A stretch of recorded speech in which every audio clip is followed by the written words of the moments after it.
Ann, ipinagdiwang ang 40th birthday kapiling ang pamilya.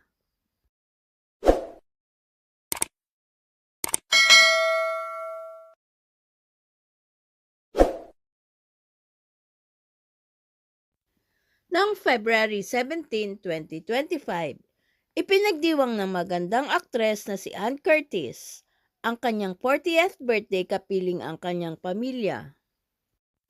Nagpasalamat din si Ann sa lahat na nakaalala sa kanyang kaarawan.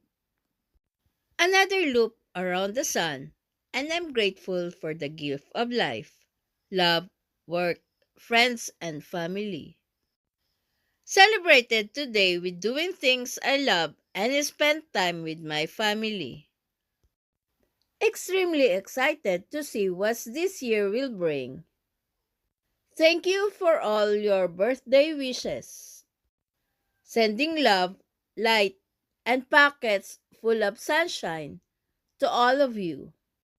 Samantala sa kanyang social media account, nagpost ng maikling video ng Cherry's Moments ang asawa ni Anna si Erwan Yusuf. Years worth of moments, and I've been privy to the last 15 years of them. It's a privilege to see you find happiness in the little things. There's this quote that I think about often, that life is not measured by time, it is measured by moments. Some are big, but most are small. I like to think about life this way, and savor even the smallest moments, because that's all there is.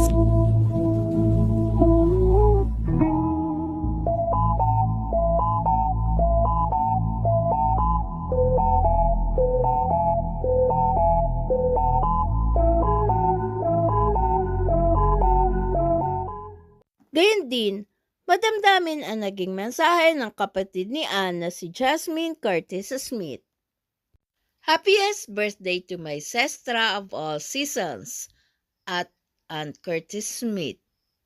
Feels like your 30th was just last year, as you haven't aged at all. In the last decade, it's been wonderful to witness changes and growth in your life. Many of your dreams achieved, and still I see you continue to list down and work toward each and every new one. You continue to set an amazing example of a woman in everlasting bloom, to show me and many young women what that looks like and how beautiful that journey can be, each last already is. So cheers to this new chapter. Know that your little sis will always look up to and cherish you, be by your side, and wish she was as cool as you. I love you, ate, sestra, maman. Nagpahayag din ng pagbati kay Ann ang kanyang butihing ina na si Carmen. Lunch date with this beautiful lady turns to top of the world. Nag-iisa Diyosa, Ann Curtis. Happy birthday. Please subscribe and hit the notification bell para ma-update kayo sa sunod na showbiz news.